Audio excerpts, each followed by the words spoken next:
Afternoon বন্ধুরা, welcome back to the channel Kaberi জীবন কথায় তোমাদের স্বাগত।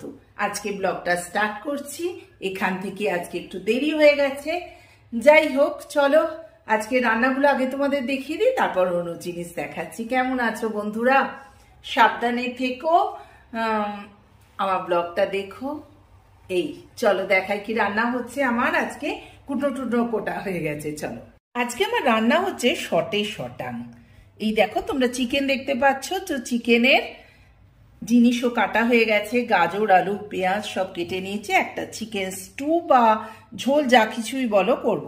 আর এখানে আলু পেঁয়াজ কাটা আছে, আর এখানে আমরা এটাকে বলি হনুমান কড়াই, এইটা রাত্রির জন্য বানাবো। আর এখানে চাল ভিজিয়ে দিয়েছি, দেখি আর একটু হয়তো উচ্ছে বা করলা কিছু একটা করব। এই হচ্ছে আজকে আমার লাঞ্চ ডিনারের সব কিছু। গ্যাসটা অন করে বসিয়ে দিলাম এই ঘুগনি কড়াই যাই বলো, হনুমান কড়াই, এটা হোক। তারপরে তার ভেতর আমি অন্য কাজ করে চলে আসি। এখানে ধনে পাতা, এও আবার অবস্থা খারাপ হয়ে গেছে, কি যে করি। যাই হোক, এটা হতে হতে চলো আমি আবার জামা কাপড় গুছিয়ে আসি। একটু দাঁড়ালে হবে না, জামা কাপড়টা গুছিয়ে নিই। এখানে মোটামুটি জামা কাপড়টা গুছিয়ে নিলাম, থাক দেখছো তো। এবার এই প্যান্টটা একটু সেলাই করে নিই। তার ভেতর এক কাজে মানে সময়ের মধ্যে ফটাফট আমাদের সারতে হয়। আর ওখানে টিভি তো চলছেই বন্ধুরা, টিভি ছাড়া আমার চলে না। এইটা সেদ্ধ হয়ে যাওয়ার পর এর ভেতর আমি হলুদ লঙ্কা গুঁড়ো যেমন দেবে তোমরা সব কিছুই দিয়ে, পেঁয়াজ আদা রসুন আলু, তারপর সব থেকে মেন জিনিস হচ্ছে এটা নারকোল। নারকোল কুচিয়ে না দিলে কি আর ঘুগনি হয়? সে যে কোনো ডালেই হোক। আর এই দেখো দুটো কাঁচা লঙ্কা দিয়েছি, আরও দুটো দিয়ে দেবো। কষা হয়ে এলো। এবার বেশি জল দেবো না, কারণ অলরেডি সেদ্ধ হয়ে গেছে। খুব সেদ্ধ করবে না, একটুখানি মানে আমি হালকা করে সেদ্ধ করেছি, নালে ভীষণ ভ্যাট ভ্যাটে হয়ে যায়, বুঝেছো? দেখো এবার এটা চাপা দিয়ে দিই। এরপর লাস্টে এটাতে ধনে পাতা দিয়ে দেবো।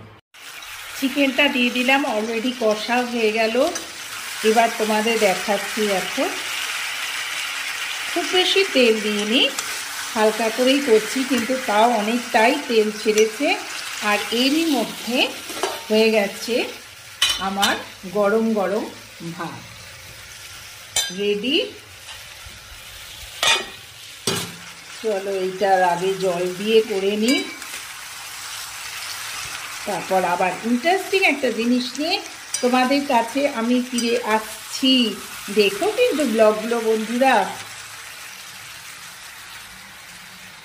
আজকে হাঁটতে গিয়েছিলাম, হেঁটে আসার পর দীপঙ্কর বললো ডিমার্টে চলো, একটু মাসকাবাড়ি বাজার করার আছে। তো ডিমার্ট থেকে ফিরলাম এইমাত্র, আর করছি আটার লুচি আর বেগুন ভাজা। চলো তোমাদের সাথে শেয়ার করছি। বন্ধুরা ব্লগগুলো দেখো, ভালো লাগলে তো অনেক অনেক সাবস্ক্রাইব করো বন্ধুরা।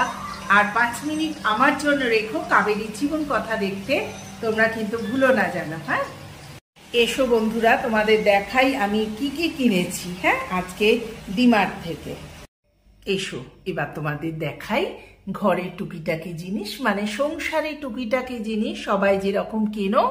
আমন্ড, চিনি, নুন, চিঁড়ে, শ্যাম্পু, সাবান, তেল, হ্যান্ড ওয়াশ সব কিছুই আছে এর মধ্যে, আরো মশলাপাতি। আর সব থেকে একটা ভালো জিনিস হচ্ছে এই জিনিসটা দেখাচ্ছি, এটা আমার কর্তামশায় না হলে চলে না। এটা হচ্ছে টিস্যু পেপার, মানে ভাত খেতেও লাগে, চা খেয়েও হাত মুছতে লাগে, সবেতেই ব্যবহার করে, যেহেতু টিস্যু পেপারকেও চোখে হারায়। তো চলো দেখি রাত্রে কি রান্না হবে আজকে ডিনারে। ডিমার্ট থেকে ফিরে আর একদম ভাল লাগছে না, তাই আটার দেখো লুচি করে নিলাম, আর বেগুন ভেজে নিচ্ছি, আর পাটালি আছে। আজকে এই করে রাত্রিটা চালিয়ে দেবো ডিনারটা। তো do like share and subscribe my channel. তোমাদের যদি ভালো লেগে থাকে বেশি বেশি করে সাবস্ক্রাইব করবে বন্ধুরা। গুড নাইট, টাটা, শুভ রাত্রি।